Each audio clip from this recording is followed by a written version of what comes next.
Bismillahirrahmanirrahim. Assalamualaikum warahmatullahi wabarakatuh. Waalaikumsalam warahmatullahi wabarakatuh. Alhamdulillahirabbil alamin.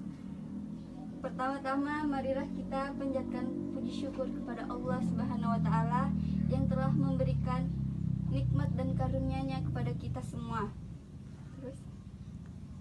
Terutama nikmat iman, nikmat Islam, dan nikmat kesehatan, dan juga nikmat waktu yang telah diberikan kepada kita semua. Untuk kedua kalinya, marilah kita mengaturkan salawat serta salam kepada junjungan kita Nabi Muhammad SAW beserta para keluarganya, para sahabat, dan para ulama yang telah menyampaikan dakwah Islam ke seluruh hadirin sekalian yang semoga dirahmati Allah Subhanahu wa taala. Allah Subhanahu wa taala telah mengingatkan umat manusia lewat Quran surah Al-An'am bahwa hewan adalah komunitas yang sama seperti manusia. Manusia perlu menghormati keberadaan hewan layaknya kelompok manusia itu sendiri. Hewan juga memiliki keluarga, memiliki kebutuhan dan keinginan, memiliki bahasa dan tradisi sendiri. Dan pada akhirnya, semua makhluk hidup yang bernyawa akan kembali kepada Yang Maha Kuasa suatu hari nanti.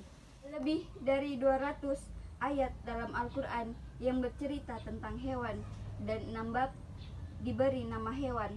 Misalnya Al-Baqarah, sapi betina; Al-An'am, hewan ternak; An-Nahl, lebah; Ankabut, laba-laba; dan Al-Fil, gajah. Al-Quran membahas mendalam tentang hewan ternak seperti kuda, unta, sapi, domba, kambing, keledai, dan anjing.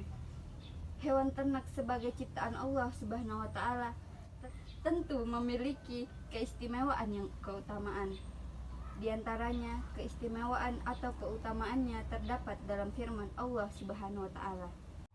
Quran surah An-Nahl ayat 5. A'udzubillahi minasyaitonirrajim. Bismillahirrahmanirrahim.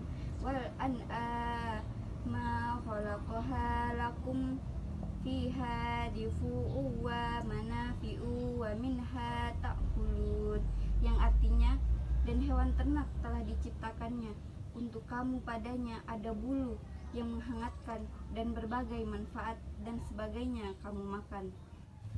Dan Quran surah Al-An'am ayat 6. Walakum fiha jamalu minati rihuna wahina syahrahun, yang artinya, dan kamu memperoleh keindahan kepadanya ketika kamu membawanya kembali ke kandang dan ketika kamu melepaskannya ke tempat pengembala.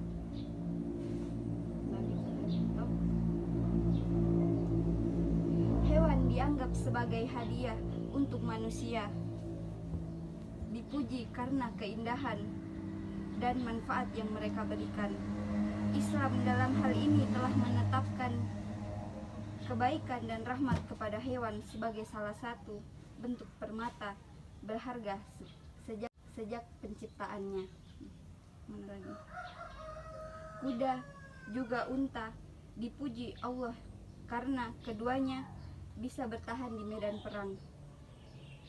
Dalam Quran surah Al-Ghasyiyah ayat 18 yang berbunyi, maka apakah mereka tidak memperhatikan unta bagaimana dia diciptakan?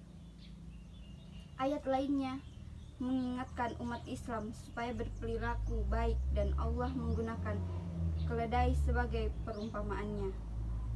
Meski keledai dipuji karena tenaganya, namun Allah berfirman dalam Quran surah Luqman ayat 19 yang berbunyi, dan sederhanalah kamu dalam berjalan, dan lunakkanlah suaramu.